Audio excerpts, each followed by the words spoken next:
Once upon a time, on the edge of a wide blue ocean, there lived a young crow named Caspian. He made his home near a bright coral reef where fish shimmered like silver coins beneath the waves. Caspian had sharp eyes and quick wings, but his heart was always chasing something better than what was right in front of him. He believed the perfect tide was always somewhere far away. Every morning, the reef woke with the rhythm of the sea. Small fish darted through coral branches, crabs scurried across warm sand, and from the deeper water, Elder Mara, the old sea tortoise, would rise slowly to the shore. Elder Mara had lived in those waters for many, many years. Her shell was worn smooth by time. She never hurried, she never rushed, yet every morning she returned with a full belly and calm eyes. Caspian watched her closely. "How does she do it?" he muttered one day as he circled above. "She is so slow." He was sure there must be a secret place far beyond the reef, a hidden current, a better tide.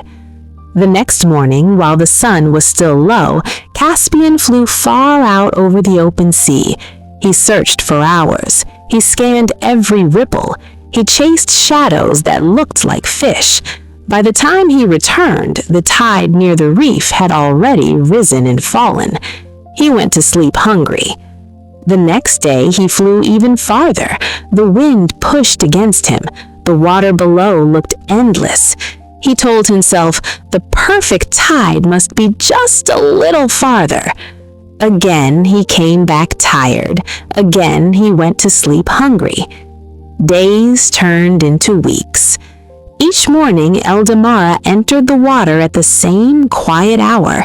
Each morning, she worked slowly, turning stones, waiting, moving with the tide.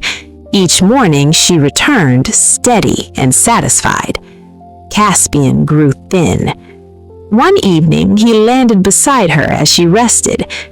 "Elder Mara," he asked, trying to sound casual, "how far do you swim to find your secret feeding ground?" The tortoise blinked slowly. "Secret?" she asked. Caspian puffed his feathers. "Yes, the hidden current, the perfect tide." Only Elder Mara smiled. "The ocean is wide," she said gently, "but it gives the same tides to us all." Caspian frowned. He did not understand. Surely she was hiding something. Before he could ask more, the sky darkened. A heavy wind began to blow. Waves crashed harder against the reef. The air filled with salt and sand. A storm rolled in, fast and fierce. The small fish hid deep in coral caves. The crabs buried themselves in the sand. Caspian tried to lift into the air, but the wind threw him back toward the shore. Rain fell hard and cold. For the first time in many days, Caspian felt afraid. He huddled beside a large rock where Elder Mara had tucked herself safely.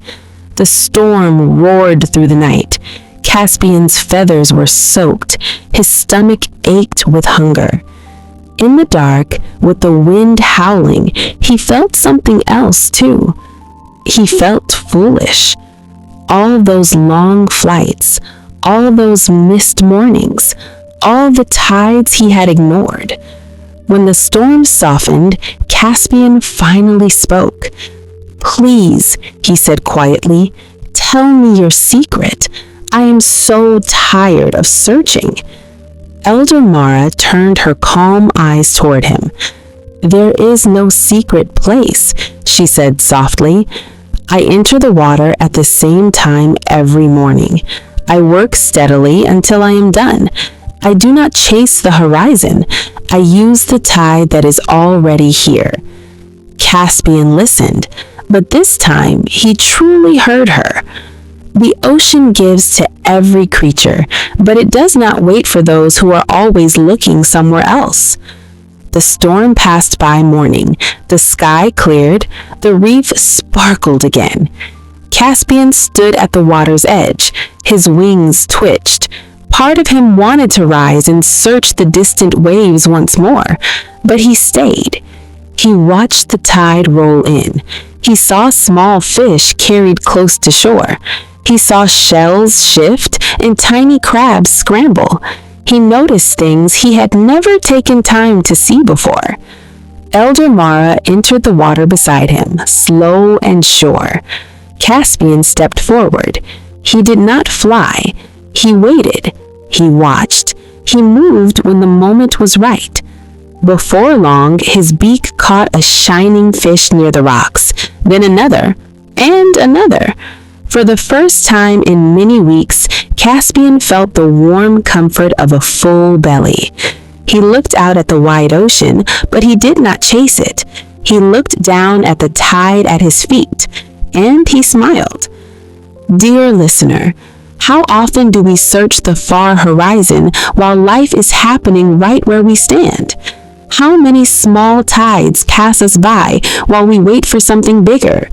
The quiet work of today may not look grand, but it feeds tomorrow. Sometimes the change we need is not a new place, but a new focus. The moral of this tale: the perfect moment you are waiting for is built by what you do with the ordinary moment you have now. If this story moved you, it is worth sharing. Subscribe to Morals and Tales for new wisdom stories every Monday and Thursday. What did this story awaken in you? Share your thoughts in the comments. Until the next tale.